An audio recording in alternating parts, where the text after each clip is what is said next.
Raider fans, the season's almost here. Are you excited? Are you excitable? Are you excitable? Are you excitable? Are you excitable?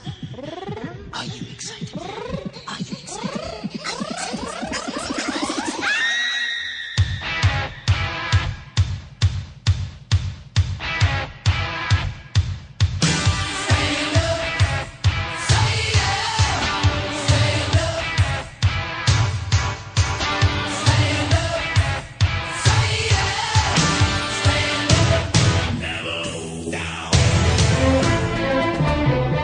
I am Raider Greg, and this is the premier Raider Nation podcast.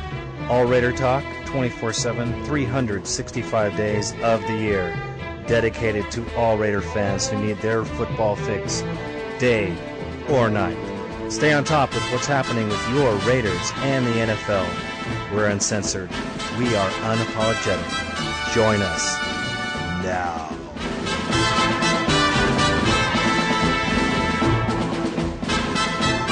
Good evening, Raider Nation. This is the Raider Nation podcast, and I'm your host, Raider Greg, with another great show for you Raider fans that are misplaced all across the country and around the world. I want to tell you my spirits are a little bit lifted. We have things going on that are positive all around the world and continue to be so. First of all, I'd like to give some shouts out to my good buddy Harvey Robinson of the Berkeley Fire Department. This is somebody who calls me and critiques my shows, helps me to find out how I'm doing or how I'm not doing. Hats off to him for being a great listener, and I just want to put a shout out to him just for being a good friend as well. And here's a special shout out to all those fans of Oakland who are traveling to New England. I have a special shout out and thumbs up and everything positive to all of you who could afford to go, get tickets, hotels, put the money down to represent. Let me tell you, Raider fans, if I wasn't jacked up with my back, I would be sitting right next to you. This is a fabulous game. It's going to be a tremendous victory, I foresee, for the Oakland Raiders. Not an easy one. However, I do see a very strong possibility with the way the Raiders training camp has come and the evolution of the team. We have a golden opportunity to stick it to the New England Patriots at home in front of their home crowd. And the best thing about that is we're going to have a huge group of Oakland Raider fans there to seal the deal, to cheer for our team, to come up hard and let them know that the Raiders, they're in the house. Okay, today's show, another thing. We got a Dumbass of the Week. Yes, we do. I found another one. I don't know how I did. Bob George. Wasn't hard to find Bob. I'll tell you why he's a Dumbass of the Week. Belichick speaks of Raiders.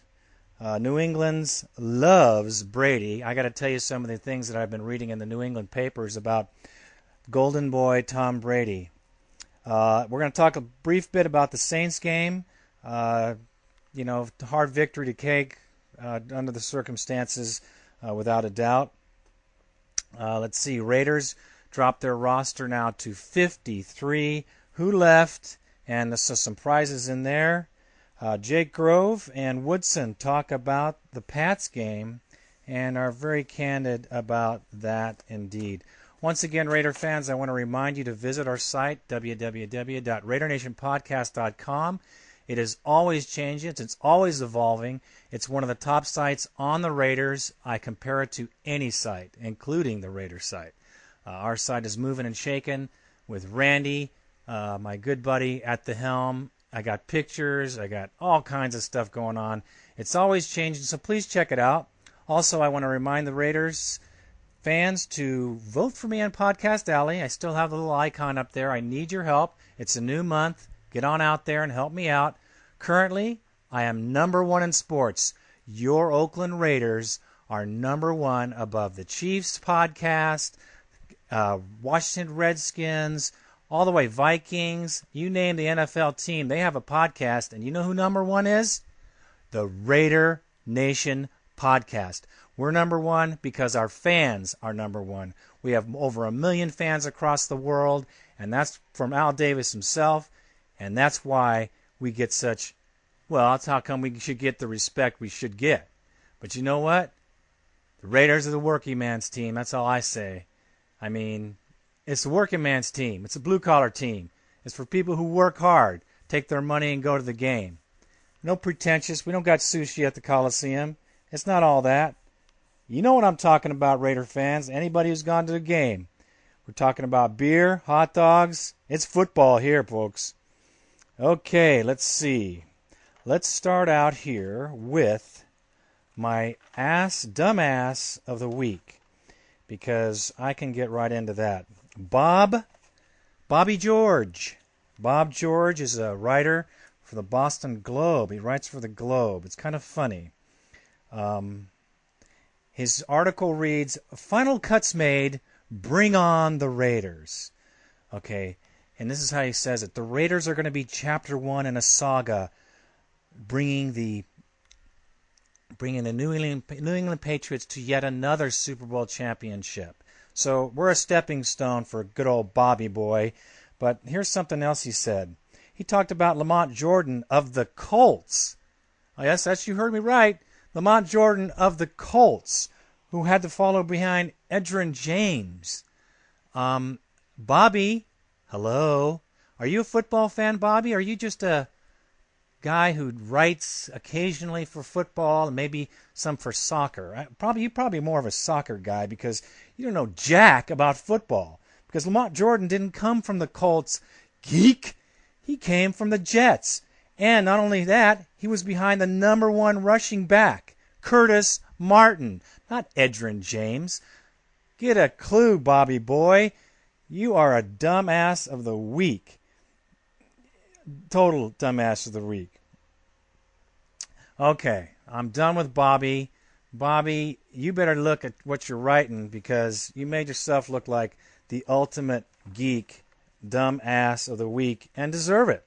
So next time you write an article, Bobby, Georgie boy, make sure you get your right teams and the right players if you want to try to talk about anybody on the Oakland Raiders, because Lamont Jordan definitely didn't come from the Colts. He came from the Jets behind Curtis Martin, number 1 running back of the year, actually. More rushing yards. Okay, now Bill Belichick. I was listening to a little bit of Bill Belichick's. I had to go to the Patriots side. I hate to do those things, but I do like to now and then. I listen to Bill Belichick, and he is constantly the I call him the peacekeeper. He doesn't want to have any reason for any teams to want to have vengeance on his boys, so he doesn't want to upset anybody. So when he talks about the Raiders and Al Davis, he talks about Al Davis's philosophy and the tradition of the Raiders and how it's always been the same. Al Davis has always been the long ball guy. He talks about how Al Davis's team is always a larger, bigger, faster team. And this year is no exception. All the players on the Raiders, player for player, are larger and faster than the majority of the players in the NFL. This is what he's saying, including the punter and the kickers. So he also talks about knowing Norv Turner's history, and he goes about how Dallas, and he goes on through who Norv Turner coached for, and how they like the running game and how he likes the long ball. And I think that he's trying to build this philosophy up of he's reading the coaching and not so much the players. And Bill Belichick, just yesterday I was reading an article for the New England Patriots in a Boston paper about how Bill Belichick really wasn't very concerned about the Raiders because he is more concerned about cutting his roster. They lost 17 players on their roster, and they lost a couple of veterans, and it was not like they, said we're sorry, you're gone. It was just you're gone. And it's hard to hold that we're a team concept when you're dropping people left and right that have been your key players for the last 2 seasons. So, I'm kind of thinking that their team playing concept is kind of taking a wash, and perhaps they're ready for a little toppling. Matter of fact, I would say that is probably the case. Along with this article, since I had to read more, good old Bobby Boy and his paper had a great little section here on Tom Brady, the golden child. Can you believe it? Tom Brady should eclipse Joe Montana's records, and Joe Montana should be looking up at Tom Brady's numbers for the rest of his life. 9 straight postseason wins. 9 straight postseason wins and 3 Super Bowls. Brady's trying to shed the golden boy image, but he feels good about his team. Now, talk about a bunch of double talk. You know what? He is the golden boy, and he better just wear it and deal with it, because whether he doesn't like it or not, that's his image. Nobody made that for him. He made it for himself. The comments he makes, when he does interviews, this guy's a chump. Don't sit there and tell me, don't piss down my back and tell me it's raining, Tom Brady. You love being the golden boy, so shut your pie hole and just dig it. Because after this game, you're going to be the black and blue boy, because I hope Woodson comes along, strips the ball, and takes it away from you this time, and you can tuck your ass back into your ass, because we're going to take it to you. I'm so pumped up about this game. I feel very strongly about this game. Now, the Raiders are going to a national stage. The first game of the season, we're going to the New England Patriots for the show-off game of the season. It's already been touted as the Oakland Raiders against the lily-white New England Patriots. And you notice that the media is very careful not to make it too much Oakland being the bad guys. Oakland Raiders, Randy Moss are trying to make a positive spin on the Raiders, but the undertone, I'm telling you, is loud and clear. I will tell you this, that the Raiders, throughout this preseason, the draft, all the way from the draft to their first series of preseason games, have shown a great deal of control in showing their plays, a great deal of patience in watching their players, and a new attitude, which I don't like to hear in the press, but something I'm saying because I notice it, because it's something that is blatantly obvious that was missing last 2 seasons. There is a new walk, there's a new swanker, there's a new attitude, and there's a new man in town. Randy Moss.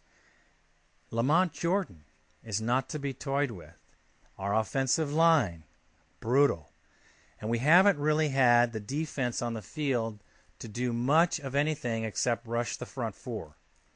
And we've been putting pressure on the quarterback. I've been going over this over and over, Raider fans. You guys know exactly what I'm talking about here. Now, Corey Dillon is waiting to play. He can't wait to play the Raiders. He can't wait to run off some early yards and start his career off against Oakland. That was his little comment. Tyrone Poole, who was a pretty good defensive back, has a bad knee. I just wanted you guys to know that. Hopefully that'll help us out in this game. And they're all still pining about their team concept on the Patriots, how it's all about the team and it's not about individuals. Well, that only goes so far, Raider fans, especially when you start dropping veterans like they're hot potatoes and picking up new guys and leaving people behind. I just think that it shows a lot. It shows a lot in the mentality of the coach. Bill Belichick is not afraid to drop people. He's shown that in the past and blatantly obvious this year. Okay, who do we lose on the Raiders? There's a couple people that, you probably wouldn't even know, but the people that I'm surprised about, Jay Foreman, linebacker, didn't make it. Jay, you had a chance to do it, and you just didn't put the energy into it. J.R. Nichols, running back. Well, we saw he wasn't going to make it because he wasn't quick enough to the hole. He's too small, and he got stopped right away. Jordan Hicks, defensive end. And Ricky Dudley, tight end. Go figure. Ricky tried again to make the Raiders and failed to do so. And no wonder, because they cut Teo Johnson. Why did they cut Teo Johnson? Teo Johnson seemed to me to be doing a pretty good job. Maybe there's some other issues with Teo that we don't know about, but nonetheless, Raider fans, Teo Johnson, which has been kind of a cornerstone of that tight end position for the last couple of years, he's gone. He's gone. So we're going to find out who's going to fill his spot and who's going to do the job. Because right now, those are the names I think are pretty pronounced as far as surprising. I'm surprised that we lost not Nichols or Dudley. Jordan Hicks is pretty good. I'm surprised they dropped him. Jay Former's another one. We lost the linebacker. We really shouldn't do that. But Teo Johnson, like I said, he's a man who is no longer an Oakland Raider. All right, let's go into the Saints. Now, the Saints game, very lackluster game. Everybody's been pretty depressed about the whole Katrina thing, including myself. You can tell from my last podcast, and I still feel that way right now. I still feel you can still donate. I have a donation site there right from the Raider Nation podcast site. You can donate to the Red Cross. I've already said I've donated, and I just expect the Raider Nation to stand up and do the thing. I'm sure they will. They've done it in the past. No contest, I believe, here in the preseason was less gratifying than winning the Saints.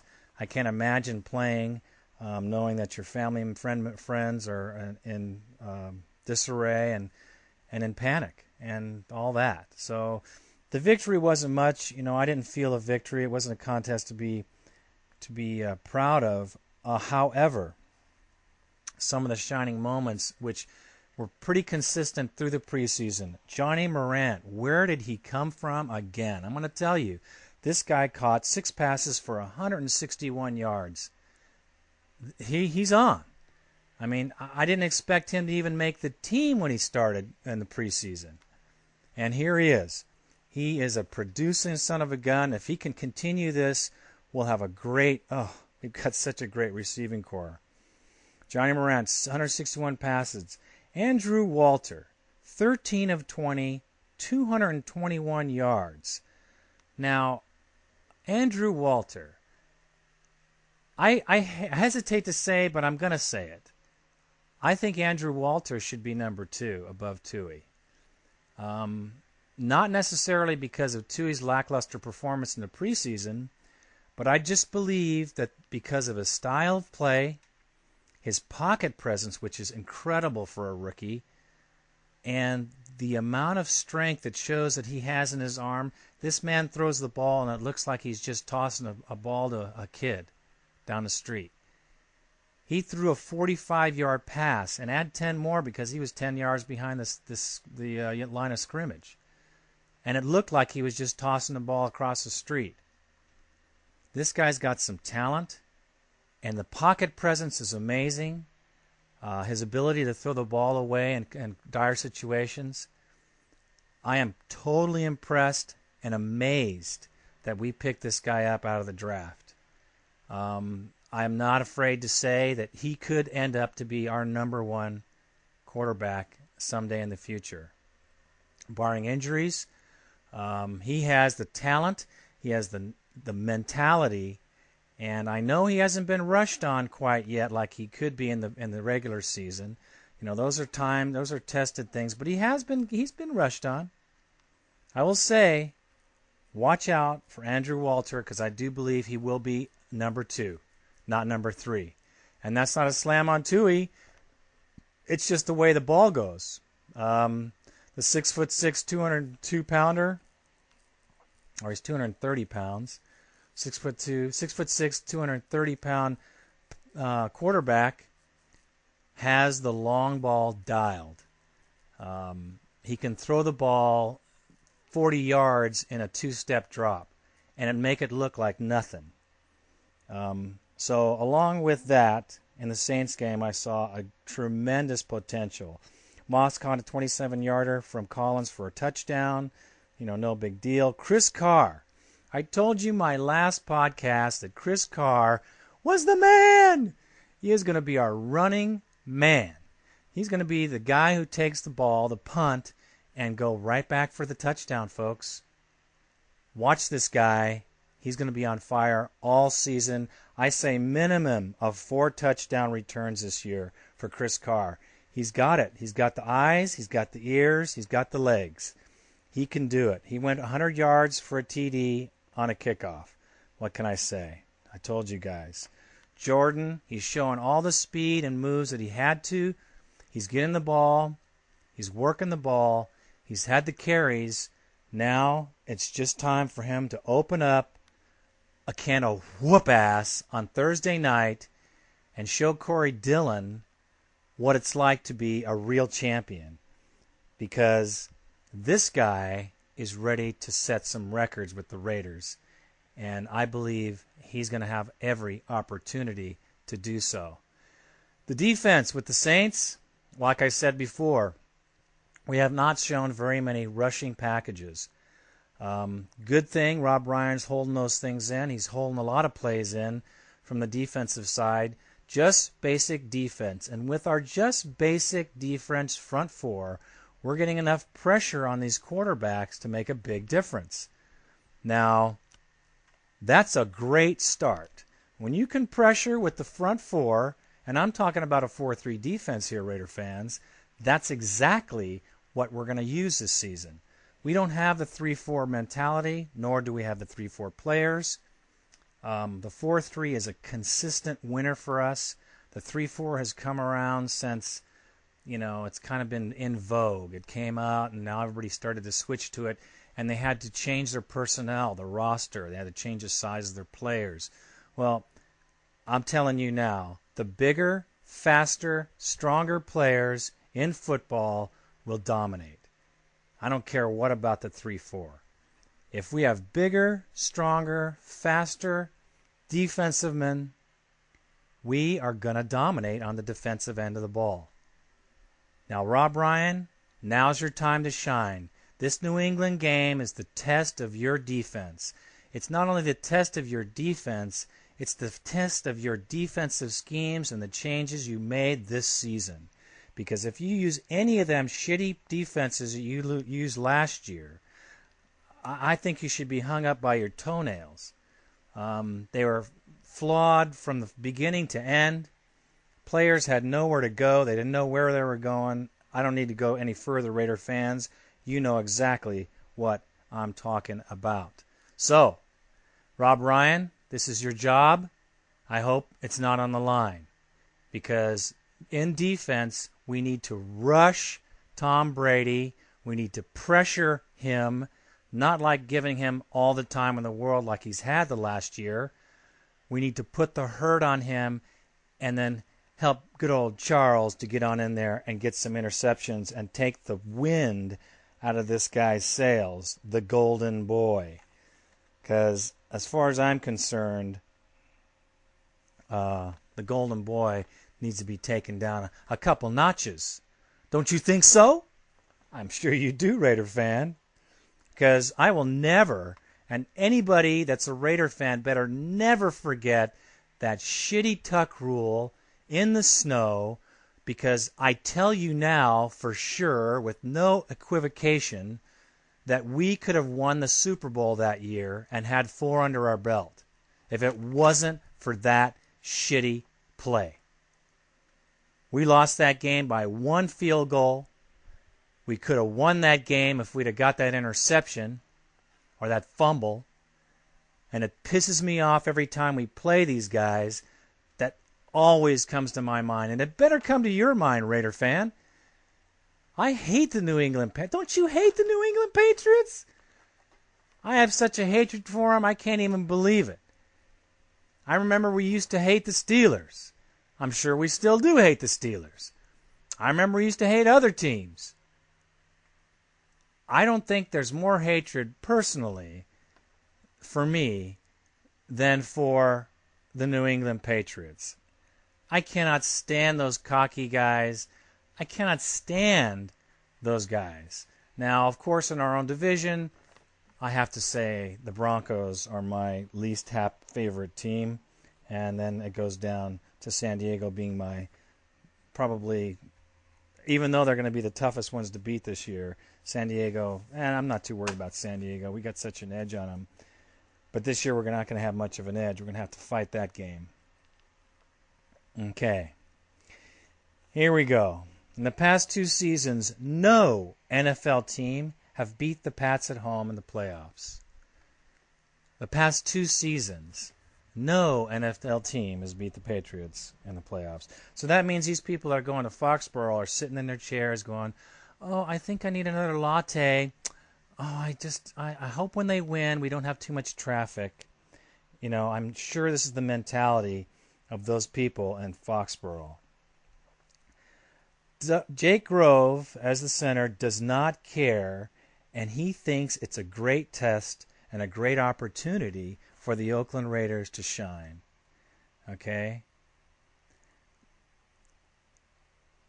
Now, Al Davis and Norv Turner thought that this was the schedule here. Now, this is what I'm talking about. Al Davis and Norv Turner thought the schedule was kind of a revenge thing for Al working the NFL over for so many years.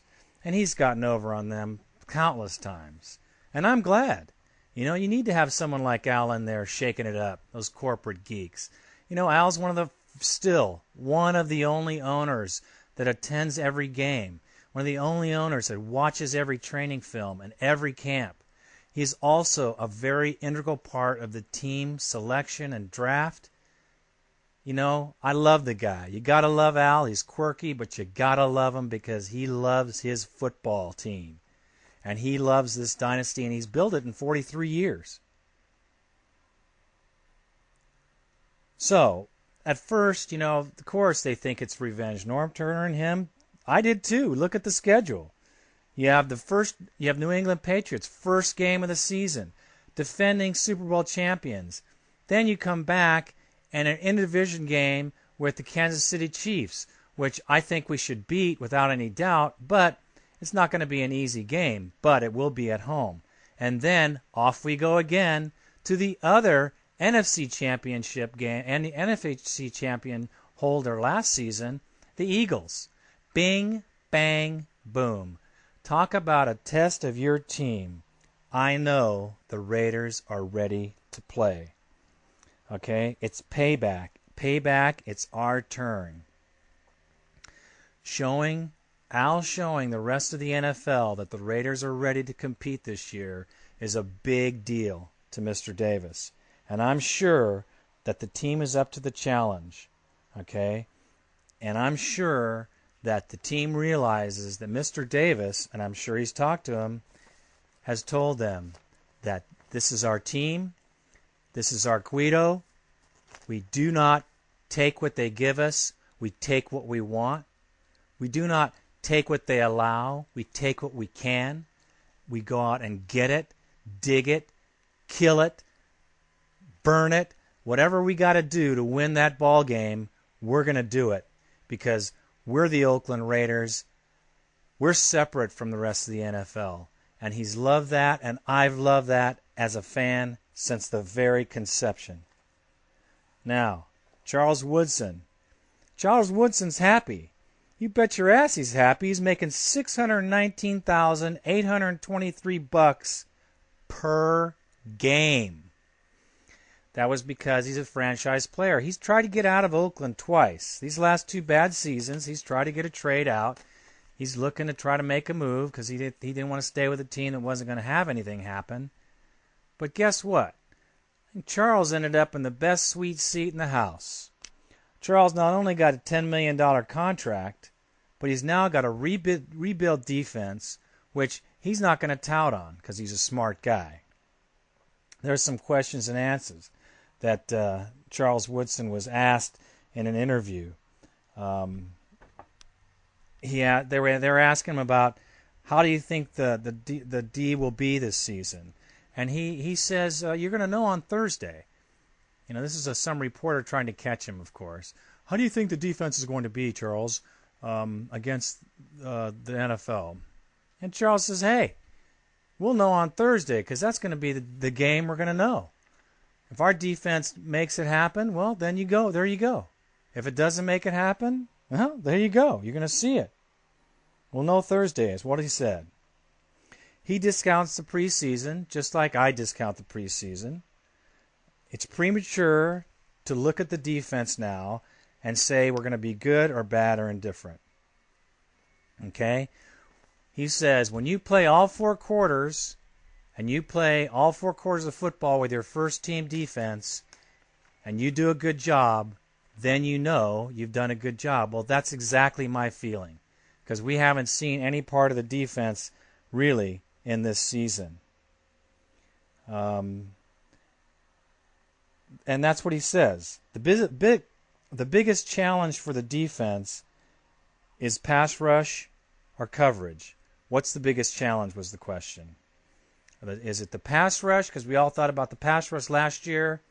It was weak. It was weak because of the schemes. It was totally weak because it's 3-4 garbage. And then the coverage was terrible because there was no pass rush. And I will go on that record any day of the week and say if you do not have a pass rush, your secondary could be beautiful, and they're going to get blown out every single time. If you have no pressure on the quarterback, there's no reason for the quarterback not to take his time and find a target. That's any team. I don't care whose team you're on. And Charles Woodson, in his wisdom, and I have to agree with him 100%, working as a team all together, everybody doing their job, that's how we'll get it done. Boy, is that brilliant? I think it's brilliant because that's how a football team is supposed to be. We can critique every part of the team, the defensive line, the defensive backfield, the safeties, linebackers, etc. If you have the mechanics of the team working together and everybody holds their end of the field, that is when you succeed in a defensive plan. That is when you succeed and make things happen. Turnovers, interceptions, fumbles, because everyone is in position to make the play. This is what I think is going to happen to Oakland. We have the right attitude for it, and we have the players, ladies and gentlemen. We have the players. The last question was, did Moss make a difference in camp? And hell yes was the answer. How could it not make a difference when you have someone so fast and so athletic stretching the field on your defense? It gave everyone a challenge, including the defensive line, that had to try to make that pressure so that the quarterback couldn't get the ball out there. Now, when you have someone like that, of that caliber, it raises everybody up to a different level. And I will tell you that for sure that is happening with the Oakland Raiders. And in closing, Raider fans, I know that this has been kind of a long, drawn-out podcast. I hope it's been interesting for you because it's been interesting for me to look at all these Patriot sites and listen. It's just half of what they're saying. I can't even tell you. It's so insulting how they're taking this game. They're playing it off. Of course, the team is playing it off as, we have to be careful because of this and that, and we have to watch Randy Moss. They're playing that end off because they don't want to get us riled up. But I tell you that the newspapers in Boston are just ready for the victory. They're ready for the victory lap. They're counting this as a stepping stone to their next Super Bowl. And I tell you, Raider fans, if you know a Raider player, or if you were a Raider player out there, brother, listen to me. They are putting you downtown. They don't think that the Raiders are going to play. They think the Raiders are going to come in and they'll have a little game, but they'll win. That's exactly the attitude of the Bostonian right now. And I want to say a word out to the Grizz, the 66th Mob, the Mob Pimp, Senor Raider, all my brothers and sisters who are taking the plane out to New England. You put your hand up for the Raider Nation podcast now. I'll be right there with you because I'm watching that game. I'll be sitting right next to you, man. I wish I could be. And you represent, man, you always have, all you guys and the 66 mob and everybody who's coming. The confluence of all the Raider fans across that area that are going to try to make that game. You make the noise, man. You make it for the rest of us here in California because we're going to be screaming right along with you. You got to let those boys hear you on the field. We're going to see your faces on TV because nowhere else in the NFL do more fans come to opposing team games than the Oakland Raiders. There's always a Raider in the crowd. There's always a Raider making a statement and representing their team. And I'm so proud of all those who made the trip. I'm almost ready to cry. I'm so proud. I wish I could have gone. My back is still jacked. I'm still on a lot of medicine. I'm sure it shows in my podcast, but you know what? Whatever. I'm going to podcast until I can't podcast anymore. Once again, I want to thank the fans. I want to thank all you guys for making me #1 in sports on Podcast Alley. It helps me a great deal to know that above all the teams in the NFL, the Oakland Raider fans care more about their team and more about what's happening than any other team. And it shows right there, Raider fans. Please visit my site, theRaiderNationPodcast.com. Like I said, the site is awesome. It's constantly changing. I intend to make it to the Chiefs game. I'm walking right now, trying to walk blocks at a time. I have a seat already. I hope to see a lot of fans out there. I'm going to try to wear a shirt, say Raider Nation Podcast on it. And if you see it, come on over. I'll give you an interview. We'll put you on the podcast so you too can speak to your friends and fellow Raider fans across the world. Thanks again for listening. This is your host, Raider Greg. I had a great time today. I'm feeling much better, obviously. I got some more pep in my step, so I want you all to tune in because we'll be doing a post-game show after the game, and I can hardly wait to shout out the victories. Because, man, I'm telling you, I feel real good about our Oakland Raiders and this game. And I don't care what those Pats fans say. They suck. You guys have a great evening. Good night.